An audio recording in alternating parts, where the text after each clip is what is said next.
Before we dive into today's episode, I have something truly special to share. Next September, I'll be leading an intimate women's retreat through the south of France and northern Italy, and you're invited. Picture this: mornings exploring the colorful markets of the French Riviera, afternoons sipping wine, and a hotel view with golden Mediterranean sunsets. Whether you love photography, food, or just want to reconnect with your playful creative self, this trip is designed for you. Spots are limited, so if all this sounds like your kind of adventure, please visit tourwithabsolutely.com and look for the tour France and Italy with Crystal. You can also send me a message or check out the show notes. Claudine Hemingway is a descendant of famed writer Ernest Hemingway. We bumped into each other at a party and decided to team up and dive deep into French history, but with a twist, by bringing a spotlight to those lesser-known creatives in France. This is History with a Hemingway. Welcome back, guys. I'm back with Claudine, and today we're talking about the Napoleon III apartments. This will be the first part of a multi-part series talking about these amazing apartments, and I'll let Claudine take it from here. Yeah, so these are the apartments of Napoleon III, and they are, of course, in my beloved Musée du Louvre. And they just reopened after months of being cleaned, which they desperately needed because there was like an inch of dust on every surface in there for like the last year. It was kind of gross. I was like, just give me a little, brush and I'll go in there and clean it. But they cleaned it and it's amazing. And so we are going to do 2 episodes about this. And the first one is going to be kind of the history of who was there and what they are, because it is a little bit of a misnomer of why they are called the apartments of Napoleon III, because it was never his apartment. Yeah, it is always very confusing why they named it that. Yeah, so even on the Louvre website, when you look it up, it will say it'll say the so-called apartments of Napoleon III. It's always in quotes, and it's kind of the way they write it. It's kind of like, wow, throw some shade at himself. But most believe that the second and the last emperor of France lived there, but it's a big leap, of course, because the name says it in there. And so it's kind of you would kind of think that. But the reason why it's called the apartments of Napoleon III is because it's in the empire style, which I'll tell you a little bit more about, but it's also in homage because that entire wing of the Louvre was built by Napoleon III in the 19th century. So it's more like in homage to him that it's called the apartments of Napoleon III, but they really should be called as like the apartments of the ministry. Oh, so because that makes way more sense. Otherwise, we're just like, why? Yeah, and I hear people all the time. I have heard people in all my years, people say that they also think Napoleon Bonaparte lived there, the first Napoleon, or they'll say, I've overheard guides walking through there and saying how, Eugenie lived there and she designed it. Like the amount of things I've heard and talked about this or read online is pretty hilarious. So we're going to set the record straight like we usually do. So under the reign of Napoleon III, he went through and transformed the city and made Paris what we know today. Most of the big, huge boulevards that are lined with all the beautiful buildings and the wrought iron balconies and the streets that, lead up to the Opera House or the Pantheon and every park, all these parks that are in the neighborhoods, we owe all of that mostly to Napoleon III. And while he isn't really remembered for things that he did politically, or really doing anything good on that. If you want to say, people remember what he did, it was like, there was the whole siege of Prussia. It wasn't so great during that time. And then he went off to, fight, and he basically instantly rolled over and let himself be captured. And, when we did the episode years ago about his wife, Eugenie, if you remember, she said that in a letter she sent to him, and she said, you should have just killed yourself, because what does it look like to your people that you just basically were like, I give up. Yeah, you just killed yourself. Yeah. So, but one of his greatest projects that he undertook was transforming the Palais de Tuileries and the Musée du Louvre, and finally uniting those 2 buildings. So the Palais de Louvre reimagination started under Francois I in the 16th century. The building itself was originally built under Philippe Auguste in 1890 is when they started to build it, and it was built into the wall of the city, and it was just a fortress. So it wasn't really built to be a palace. And then later, Charles V, he ended up going and making it into a little bit more of a fancier version of a palace. But then when Francois Premier met with Charles the Sixth, the Holy Roman Emperor, and he came here, and they kind of had this little rivalry between the two of them. And Charles was like, "This is your palace? How embarrassing." And so Francois after that said, "Tear it down." So they basically tore down the Louvre that's above ground and then started to build the modern, quote unquote, Louvre that began in the 16th century. So the period that Francois Premier built, and then his son Henry II started to continue that. But it was really Henry IV, also in the 16th century. The 16th century is really the pivotal point of the Louvre. Henry IV was then the one that decided to really lay out this huge plan, and so it finally came into fruition 200 years later under Napoleon III. So it took a long time. It's a really long time, but it But is our favorite part of the Louvre. It is. And so what's really cool about it is it's what Napoleon III did was keeping in mind what Henry IV originally wanted. And so usually these leaders are so incredibly arrogant that they want to kind of do their own thing and want to be like, no, I'm not going to follow this guy. I'm going to do something completely different. I mean, that's what happens when you have different directors of museums. They're like, yeah, that guy, he was an idiot. I'm not doing anything like he did. I'm changing everything. But with the Louvre, all of them still kept in mind between, Louis XIV and Napoleon III, they all kept in mind what Henry IV originally wanted and kind of brought that all to light, which is pretty amazing. Napoleon III was living in the Tuileries when he named himself emperor. He was the very first president of France. And then when his term was over, he just was like, hey, guess what? I'm not going anywhere. I'm going to have a coup d'etat and I'm going to name myself an emperor and you guys can't do anything about it. So when he was in the midst of redoing and building onto the Louvre, after he had his coup, he decided, well, guess what? Now I need more of the space for, my ceremonial rooms. And so that's what he kind of did. So he would be living in the Tuileries and he could just walk down the Grand Gallery to go to a meeting. That is the kind of office I want. I know that would be the dream. So on July 25th, 1852, the first stone of the Richelieu wing was laid for the new Louvre, is what it was called. And the goal was to have it finished by the 1855 Universal Exposition. It was inaugurated on August 14th, 1857. The next day was St. Napoleon's Day on August 15th, because that's when Napoleon Bonaparte was born. The public entered the newly improved Louvre. The Louvre of the 18th and 19th century was a far cry from what we see it today, but today it stretches to close to 9 miles of gallery space. But in the time of Napoleon III, most of it was reserved for offices. That whole Napoleon's Day didn't really take off after Napoleon III was ousted, so we do not celebrate that anymore on August 15th. I'm sure there's still Bonaparte supporters out there, and so I'm sure that they do, but it really didn't take off. But in 1852, Napoleon brought back the position of the Minister of State. It was a precursor to what we know now today as the Ministry of Culture, because the Minister of State oversaw the museums, the arts, theater, as well as the emperor's parties. So I completely could have done that job. It was under the second minister named Achille Foul that saw the movement of the offices of the Minister of State from the Tuileries into this new arm of the Louvre, into the Richelieu wing that we now. So it really should be called the Apartments of the Minister. But that doesn't sound as cool. I know it doesn't sound as neat.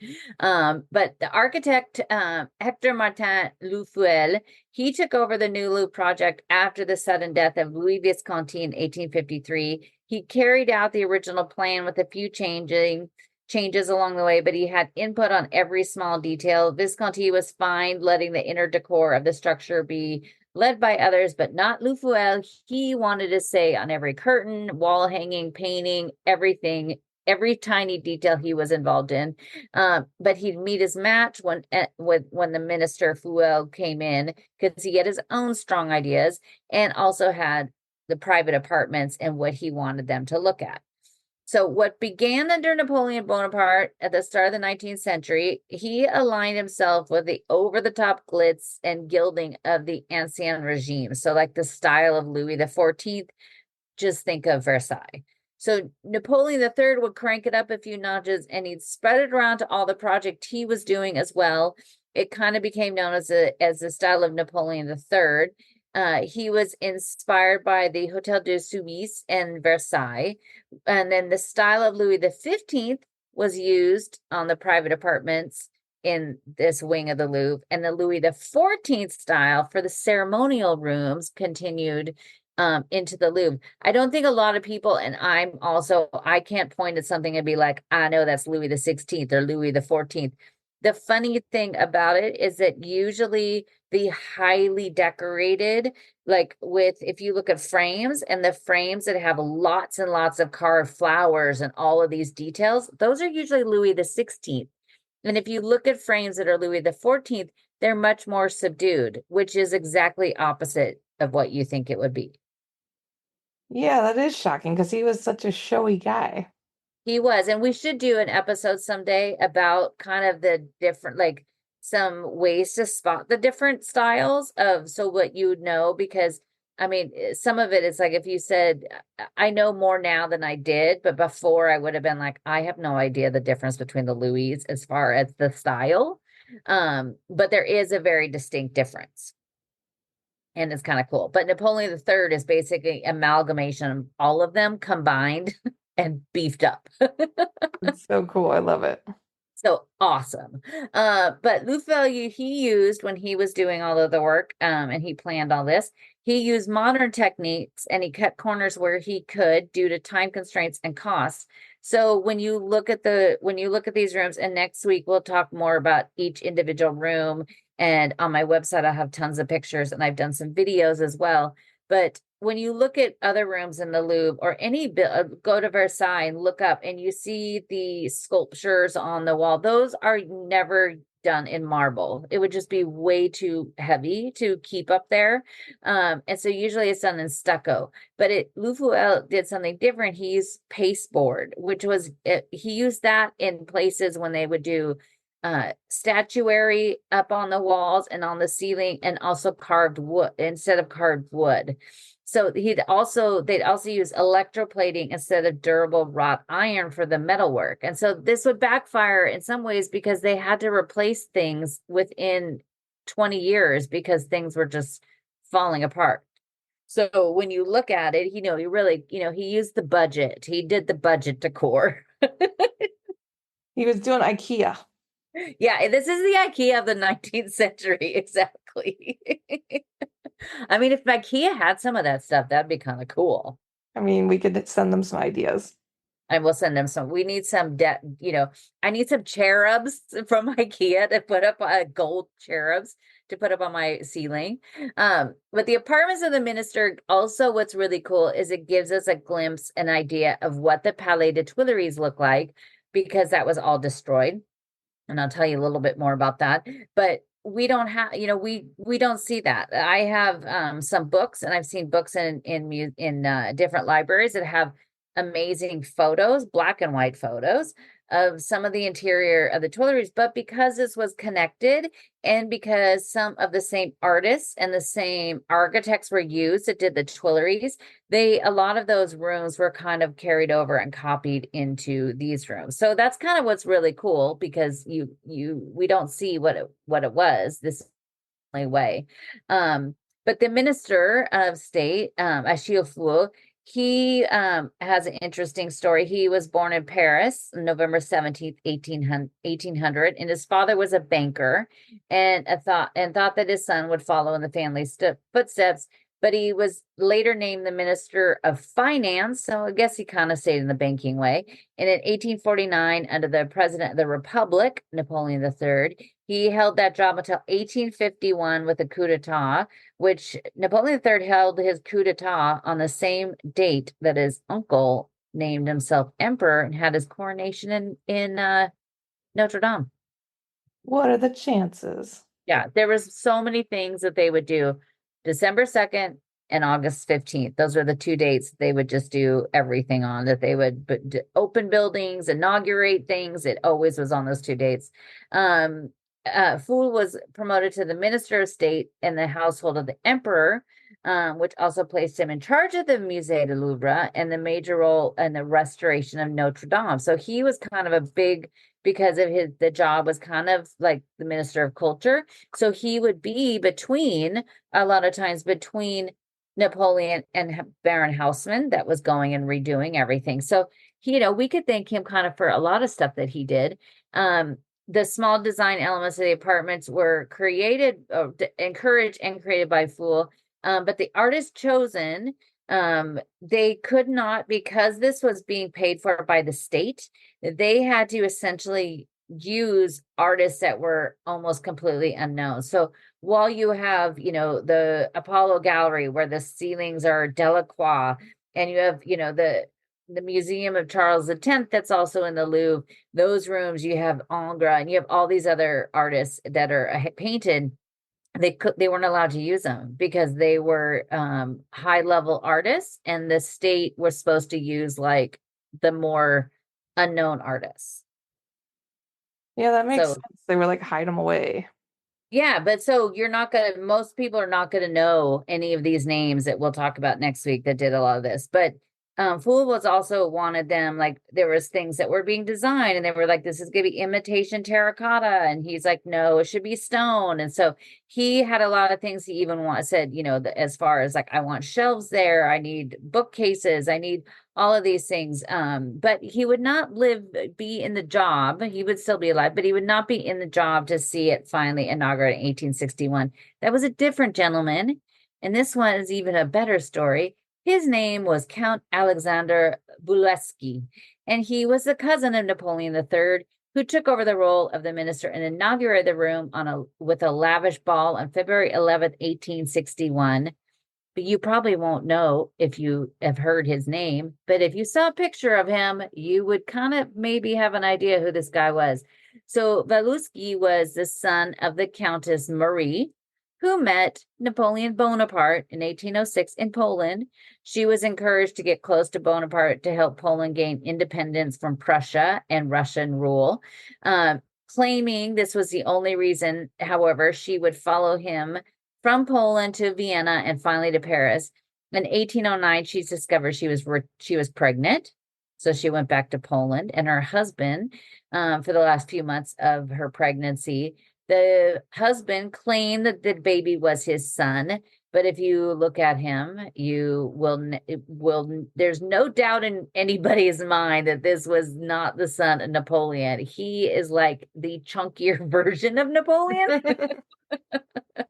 And so, although he was never legitimized, Napoleon never recognized him, but because he got her pregnant, this child would be the end of Josephine, because Napoleon got somebody pregnant, he knew he wasn't the one that had the issues in the bedroom. And so it had to be Josephine and would lead to their divorce.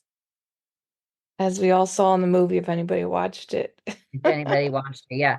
But in 2013, a DNA test was done on the descendants of the Count and was confirmed to the known genes that they had from other Bonapartes. And he's 100% Napoleon Bonaparte's son. I believe it. Yeah. So if you look at the photo, and I will have pictures on my website, but we've also talked about him before because he also was going around spreading his seed. And he had a son with the French actress Rachel. Remember, we did an episode about her. She was like the first international actress, and he got her pregnant and still was somewhat involved with the child, but never officially recognized their child as well. They have a history of being very wild. Oh yeah, we'll probably need to do like multiple episodes about the Louis XIV had dozens of illegitimate children. And I have this whole list I've compiled, and I want to do an episode just about that because it is kind of fascinating. I mean, Louis the 14th had so many that he even legitimized, like the ones that he had with Montespan. He legitimized all of them, but even if you are legitimized, they still can't become king. But it's really kind of fascinating. But like Napoleon had quite a few as well.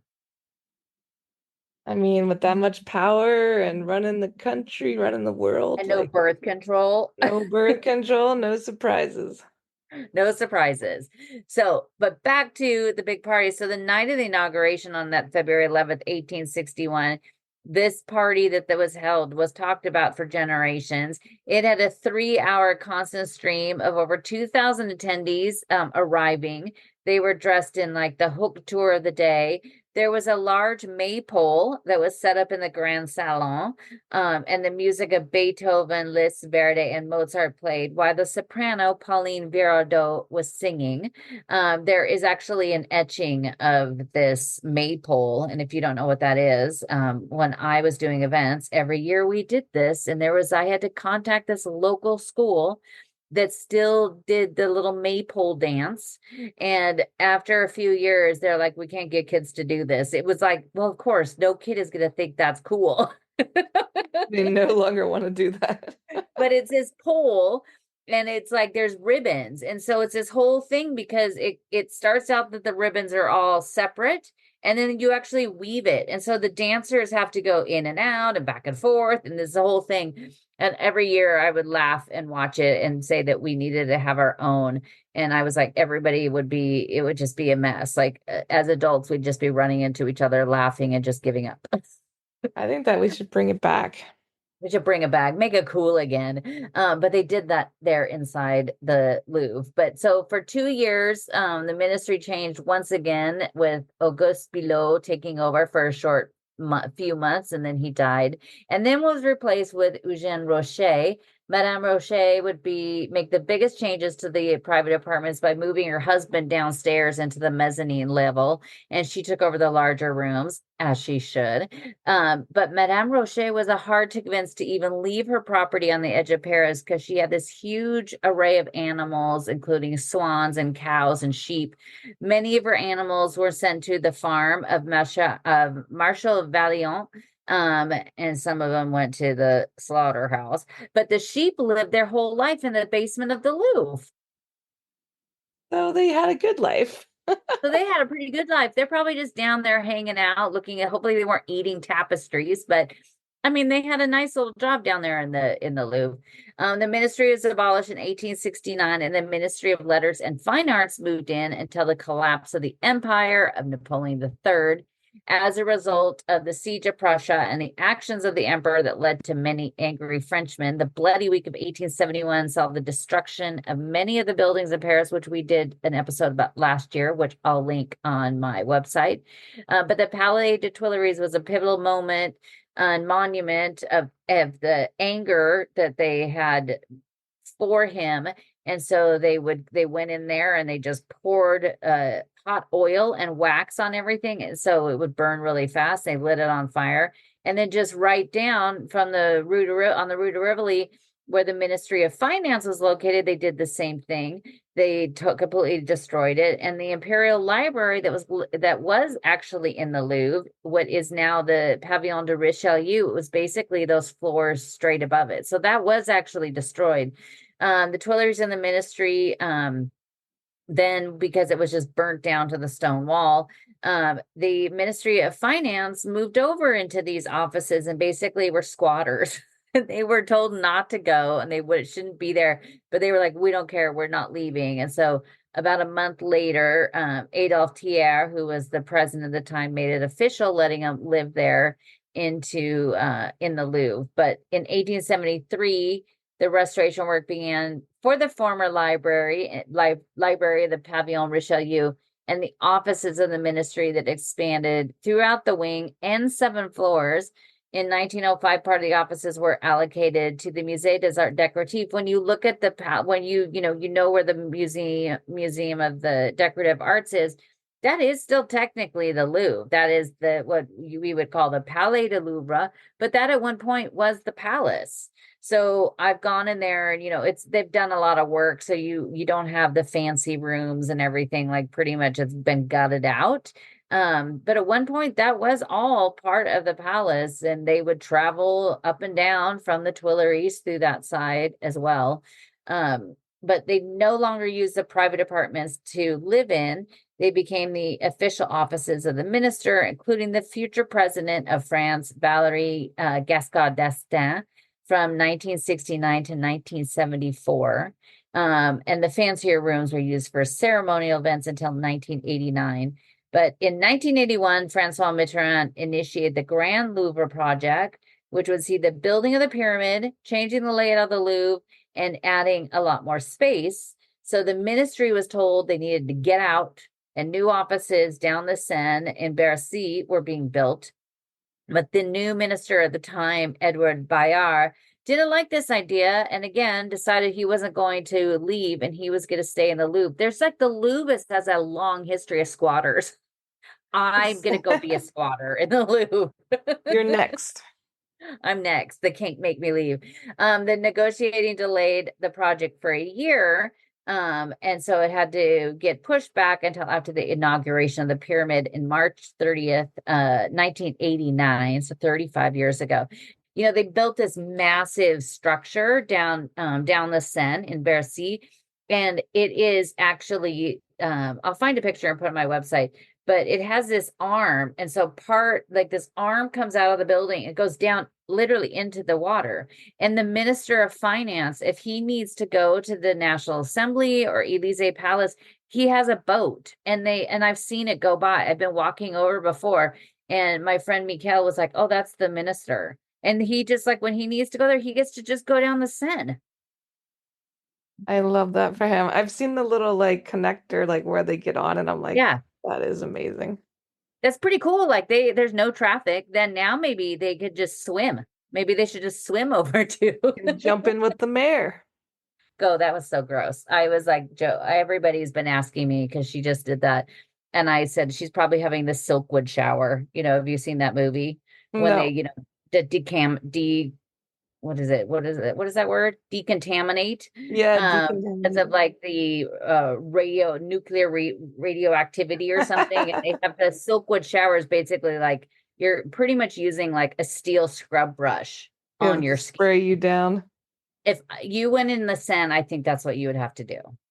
She said they're having a great time out there.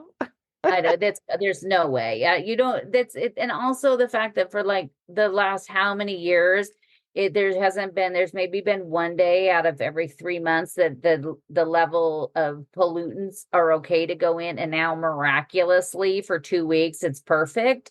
I don't know about that. We're not buying it. I don't know. We're not, especially since we did the 2 episodes about the floods. Was it, I think, 2 years ago? I know way too much about that river. There's no way I'm going in there. Same. No, but the levels of the Richelieu, there were 7 levels in there, because of the mezzanines. When they were going to change it so it could be matched up to the Louvre, which is 3 floors.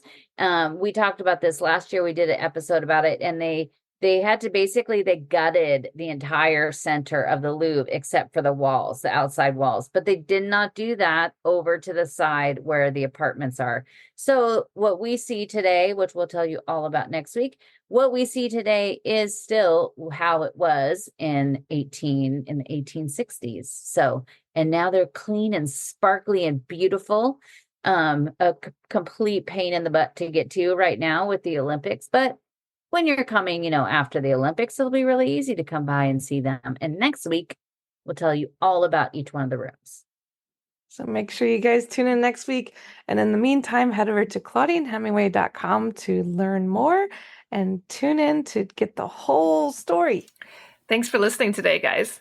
If you're interested in learning more about Claudine, her tours, history, and the beautiful photographs that she posts all over Instagram, tune into her website, ClaudineHemingway.com.